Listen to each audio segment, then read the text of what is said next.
Welcome to the Zen AF Hustle Podcast. I'm your host, Julia Garcia Devaney.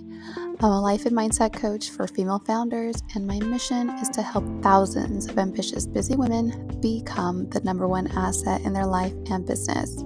Tune in as I share with you the behind the scenes of my own ambitious journey and help you bring the Zen back into your hustle so you can create the impact you desire and truly love your own ambitious journey as well. Welcome, and let's get into the episode. Hello, my ambitious babes. How are you guys doing? How are you feeling? I'm recording this episode same week as I recorded the last one, but it's because I had just an urge to talk to you guys. I think this episode is going to be a little bit different, just in the sense that it's going to be a little bit more personal. I mean, you guys know that this whole podcast is my own behind the scenes and how, I am essentially injecting that Zen AF energy into my hustle. So I share the behind the scenes of my hustle and everything like that. And, hopefully you guys get a lot of amazing takeaways from my learnings, which is in my experience, which is really my goal. I can't say I've thought through exactly what takeaways you guys are going to have from this episode, but I would love to hear if you have any at the end of it.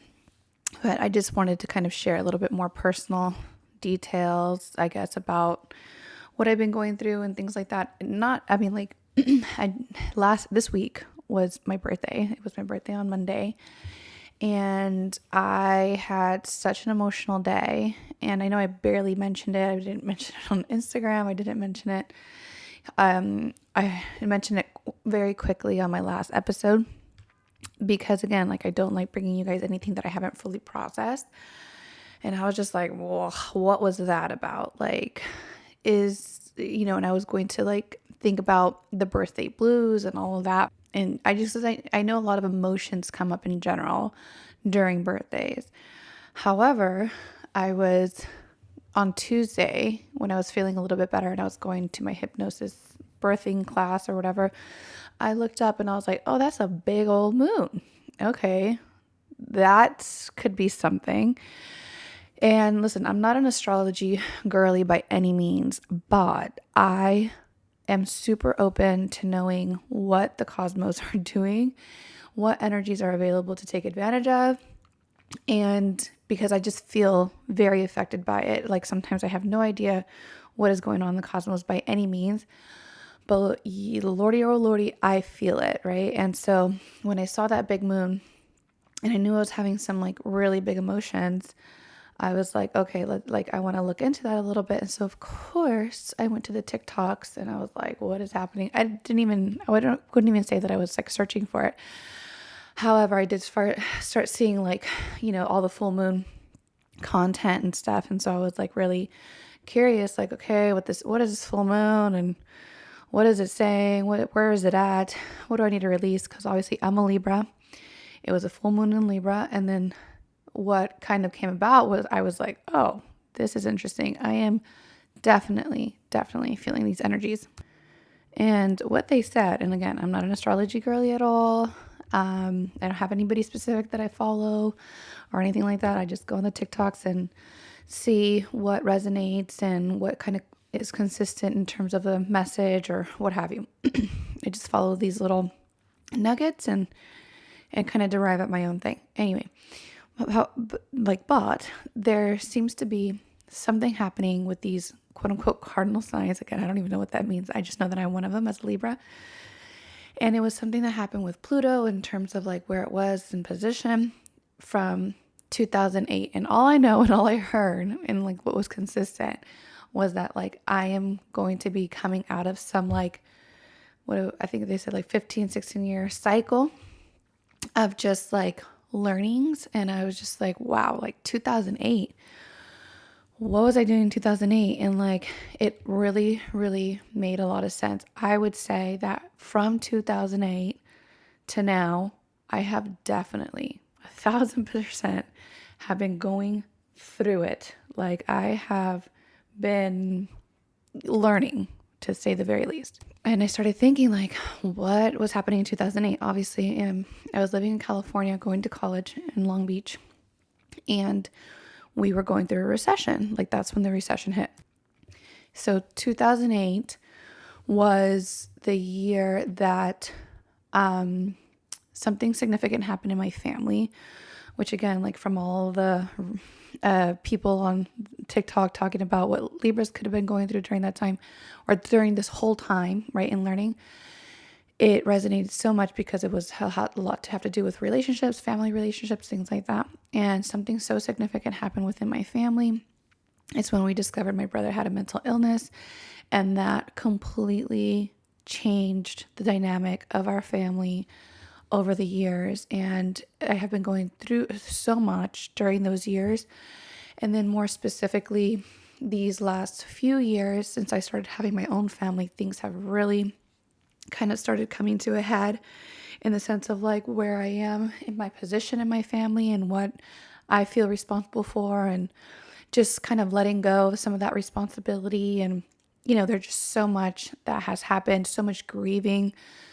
Like I have gone through so much in regards to my family dynamics, and you guys know I'm the youngest of 7, so like there's like a lot of us. I have a lot of nieces and nephews, so family has always been like super, super important to me and a strong value of mine. But there was like a shift in just kind of responsibility and like what I could be responsible for and what I was kind of like letting go of being responsible for in just these recent years. So like basically what's coming up for me is that like I just need to focus on my little family, the one I am creating, and that's really all I can do. But again, that came with so much grief and hardship on my part over the years, so it completely makes sense. And like that's when it kind of all started, was like in 2008. The other thing that happened was that I graduated in 2010. And so I obviously graduated in a recession. So that completely changed the trajectory of my life and what I was doing. So I thought I was going to definitely be in like some kind of corporate role and in the fashion industry, because I minored in fashion, but I majored in international business and finance, but I wanted to be in that industry. But no, I ended up in nightlife as a bottle service waitress, as many of you know, while I was able to kind of, really take care of myself and, be in a very fortunate place in a recession where I was actually making a lot of money and all that stuff. It was still a very trying time. It was still a big grind. And, I was really trying to like figure myself out. The other thing, so like the career thing was just like, what is this? Like, what am I going to do? What do I feel like I deserve? What can I make happen? So there was just like so much of that I've talked about in various like episodes. So like in terms of like my career, that was like a huge catalyst, right? It was like that timing, right? Is when I graduated. And again, the recession had a lot to do with that. And then the other thing that was happening is that I remember that's when like The Secret came out, the movie, right? And I remember watching that movie and thinking like, oh, that's kind of the way I think already. And while it was like a slow, gradual kind of thing to like step into, that's really when my personal development journey started. And I remember when I graduated from college in 2010, and, I was grinding it out and didn't really have a steady job at that time. Like, especially like before, it was like right before I moved to Vegas and got into like, bottle service and had a much more secure position. But before that, oh my God, I was grinding it out everywhere. I was like working so many gigs and all that stuff, but I used to run to Barnes and Nobles to like, whatever, exercise or whatever. But I used to scan the bookshelves and stuff, and I just realized like, oh wow, like I have the ability to study anything that I want now. Like I don't have to just focus on school and the textbooks and the work that I have to do, because I was always, school didn't come like super, super easy for me, because again, it came with a lot of limiting beliefs about my abilities growing up. and what was possible for me. So I didn't even learn how to like study and stuff till I was in junior college and so on and so forth. It wasn't like, so I had to really focus. I had to really focus in school. I had to really dedicate myself to like what school, like, content and curriculum that they were giving me. But afterwards, I was like, oh, I could like read whatever I want. And I've always loved to read. And so naturally, I just gravitated to a lot of self-help books. And so that's really when my like personal development journey took off. Was like more like 2010 when I was finished with school. But before then, it definitely had sparked my interest and learning about new things in terms of that from like that time that I watched The Secret.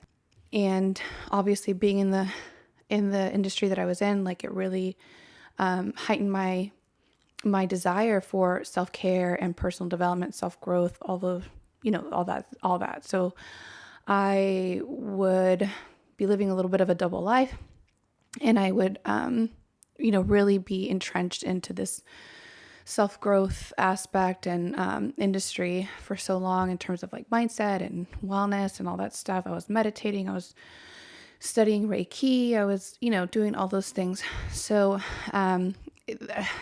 2008, like that was the year that really like a lot started for me. And so it makes, oh my God, so much sense that full circle now, like that apparently and coincidentally now in the cosmos, there's going to be some kind of shift.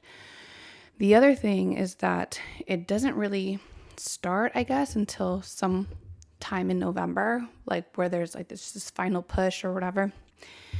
No pun intended, but then that's when like my last daughter and my last baby is supposed to be born. So, and like I've had so much anxiety this time around with this pregnancy in terms of like the birth and the labor, because, I have some expectations, I guess, that I was kind of holding on to, and some fears that I was kind of holding on to, because I know some things to expect. And then I also know that given those things that I didn't, know with my first two labors, I couldn't anticipate for. And, I just wanted a good experience. That's the thing is my expectation is that I just really want a great experience. And so I was feeling a little bit of fear and pressure being put on myself to have that experience. So I've had a lot of anxiety that I've been afraid to admit that I have this time around. And again, it's just because I have the two experiences from before to go off of, and then also the natural unknown fear of like, okay, well, I didn't know that what was going to happen then, and some unfavorable things happen. I wonder if that's going to happen now. And then there's also the fact that it's my third one, and I've been, again, like preparing this like hypnobirthing and everything. So I have an idea of like what kind of experience that I want, but it's also my third one. Like, what if she just like shoots out and like I have no time to get into that, hypnotic state. And so like there's just so much that I'm just like, and I'm finally kind of getting to a place where I'm releasing expectation overall, because I just don't know, and I can prepare as much as I can. And there's definitely things that I can do now to get into a better place to be ready. However, I do have to release a lot of that expectation no matter what, that I can, and feed the idea that I can have, no matter what it looks like, an amazing experience. So all of that being said, in November, like this time next month, for sure, I'll have a baby in my hands. And that's, apparently when this shift in the cosmos is going to happen. And Lord Almighty, am I so ready for this shift. I do feel like it's my last baby. It's my last kind of like push with like, really dedicating so much of my life and my body to my family, and creating my family. And like, I'll feel like I could finally, not like obviously 100%, like my responsibilities don't just end because the baby comes out, but I will feel like a lot more of my energy will come back to me and I can focus a lot more because this whole pregnancy, era, the whole pregnancy season and the postpartum season really does take so much energy. So I'm really, really, really, looking forward to like that shift in my life, and then like the shift in the cosmos. If I have the cosmos on my side, even better. And it just makes so much sense that these last, I don't know how many years, is it 15, 16? I don't know. I'm just going off of what I kind of saw on TikTok or whatever. But since 2008 till now, 2024, I can, it's not a New Year's. It's not even, well, it is my birthday. But I could really say that like this, like I have done my work. Like I have done the work. Like I have gone through so much in those years that like just so much growth. And just looking back at it now, I'm like, wow, like it is really, I'm just so proud. I'm like proud of the work that I've done. I am like proud of what I've gotten through. I am proud of like the experiences that I've had. I am just like very, very grateful that I can say I lived consciously during that time. Like I lived consciously and purposeful, and I did the work during that time the best that I could. I'm not saying that I was like perfect or whatever. Lord knows I was not perfect, but I can honestly say that I know that I gave it my all every single day, every single year during that time. I did my best. Like I could genuinely look back in this very generalized way and clump those years together and say, oh yeah, I did my best that I could in that time.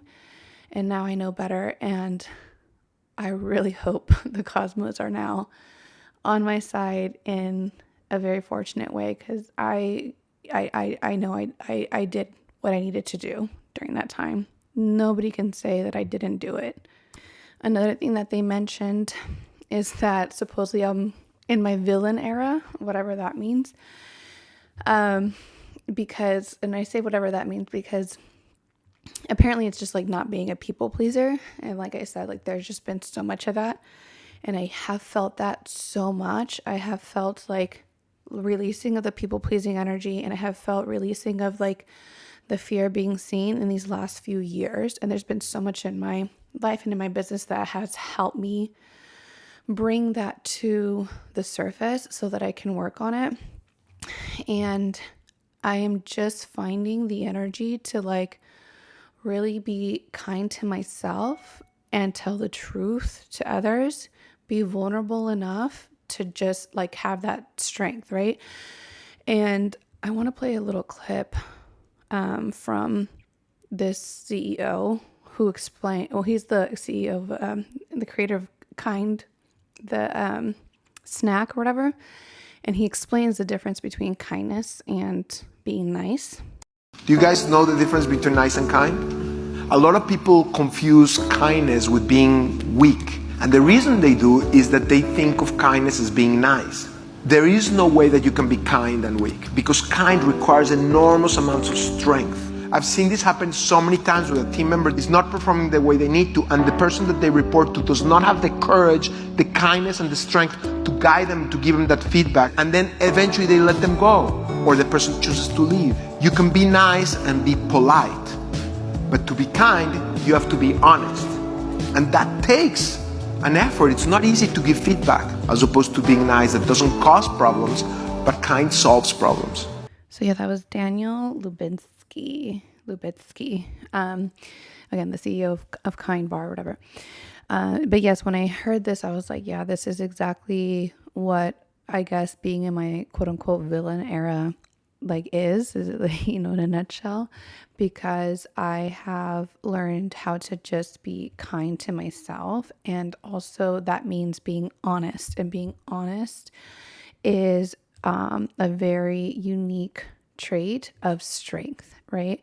And it's also, being honest to other people, being honest about what you are capable of or what you are willing to accept or whatever it is. It's being honest and being kind and honest, kind to yourself and honest with others has been one of the biggest things that I've had to learn in these like past few years. And it honestly has not been easy. It takes so much strength for me to be honest with others, especially when, you're a recovering kind of people pleaser or whatever.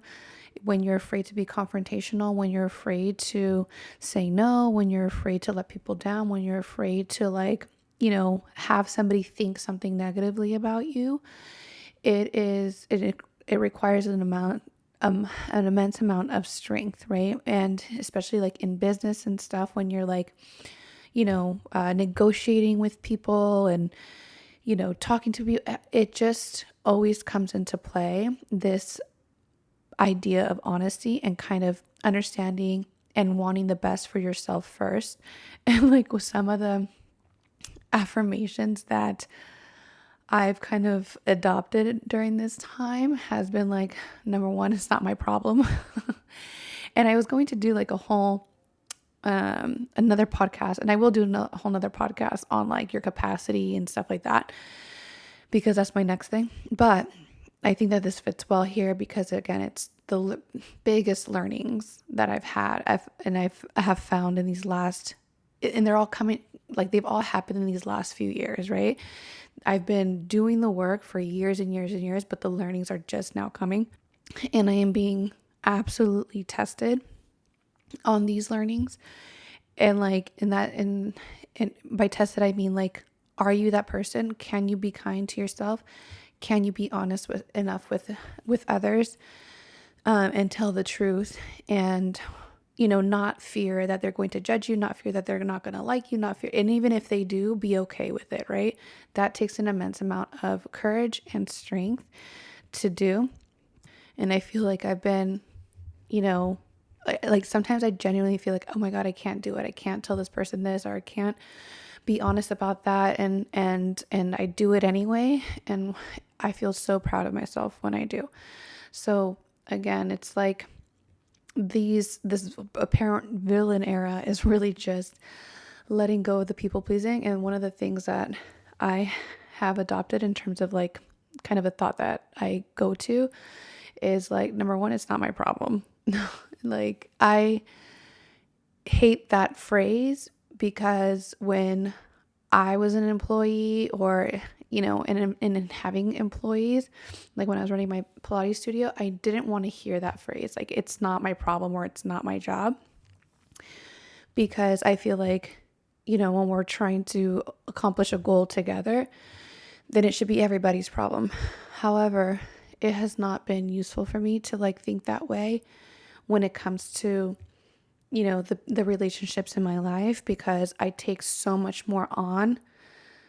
And I only kind of deplete myself in the process, right? So they are just, and it's not like, oh, I don't care or whatever, but it's not like that at all. It's just more so like there are just some things that I can't control and I have to accept that. So saying it's not my problem or it's not my job really does relinquish that control that I have to like fix things, to make everybody else okay around me, to make everybody else feel comfortable, to be tiptoeing around everybody else's, feelings and even interrupting their own learnings, right? Like being able to say like, it's not my job or it's not my problem has been very empowering again for me to relinquish that control. And really it's like care, because like sometimes I just don't know how to like care less, but that really helps me understand that it's not my thing to do. It's not my problem to fix, right? I have my own problems to fix and I'll do that,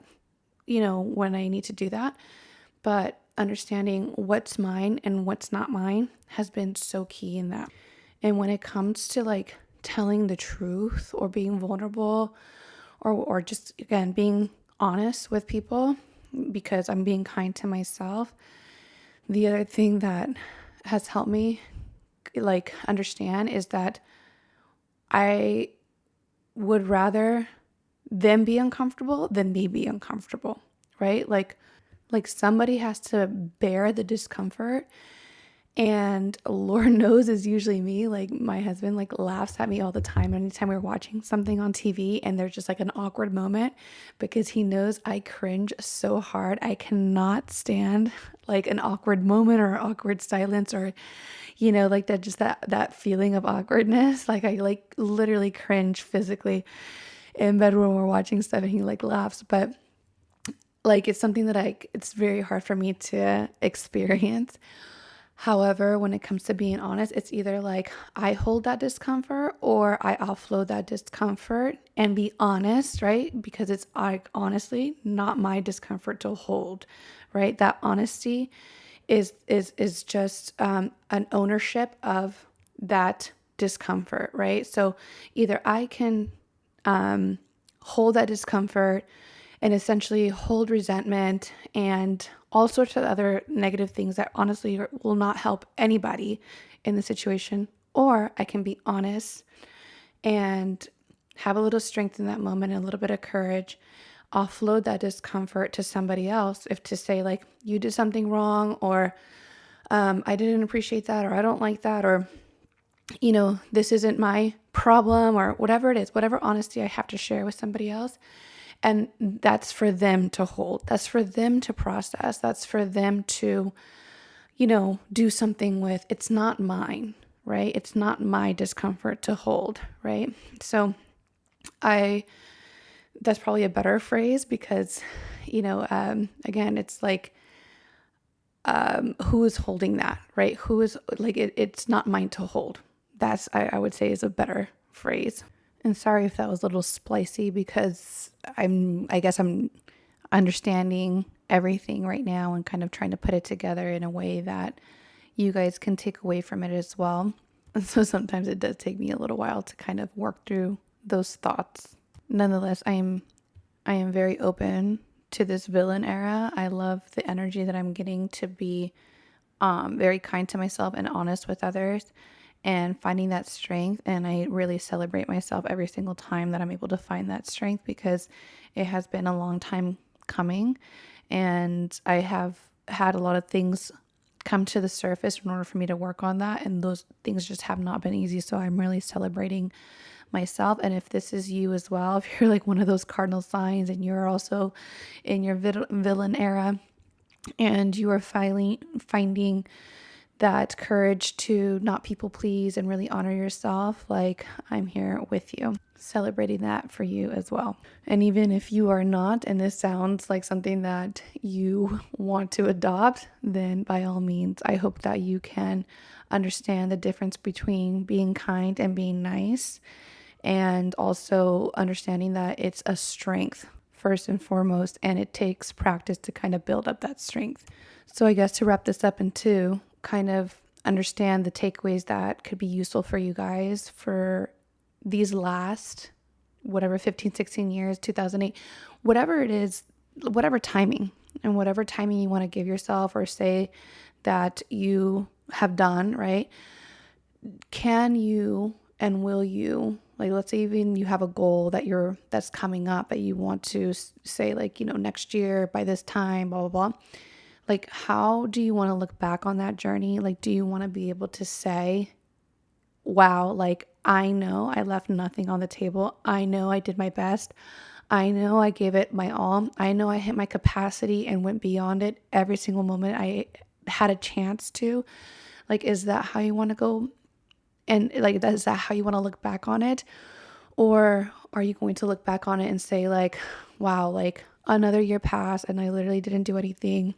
I didn't meet my potential that I know I could have met. Like, I totally coasted by. I chose the easy way out. Like, how do you want to look back on any given period of time that you want to, arbitrarily say, right? Because 2008 could have been super arbitrary, although I know it was significant. Again, I didn't know at the time, and I didn't know like this time was coming where there's supposedly like some ending to it all. I was willing to just keep going and hope for the best, right? Like, what other choice do I have? However, it feels so gratifying being able to take that chunk of time, which was a large chunk, which, a lot has happened. And say like, yeah, like, wow, I did a lot there. And then also, if you're in your villain era as well, how can you really develop that strength and skill set of being kind to yourself and being honest with others, and also understanding what is your discomfort to hold and what is other people's discomfort to hold, right? And being okay with that. All right. It seems like I actually was able to get some takeaway for you guys, but I would love to also hear your takeaways. And if maybe you are one of these cardinal signs that has felt this shift, like, I'm totally curious to see if you are also feeling this, or how you've processed this time, or if any of that resonates. All right. I love you guys, and I'll see you next week.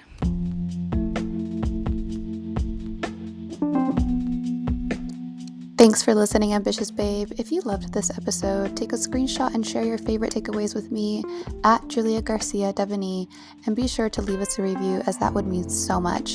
And if you're ready to put the Zen back into your hustle and love your ambitious journey, be sure to download the Get Zen AF app, where you'll learn to prioritize yourself and truly become the number one asset in your life and business. It's available in the App Store and Google Play. Check out the links in the show notes, and I'll see you inside.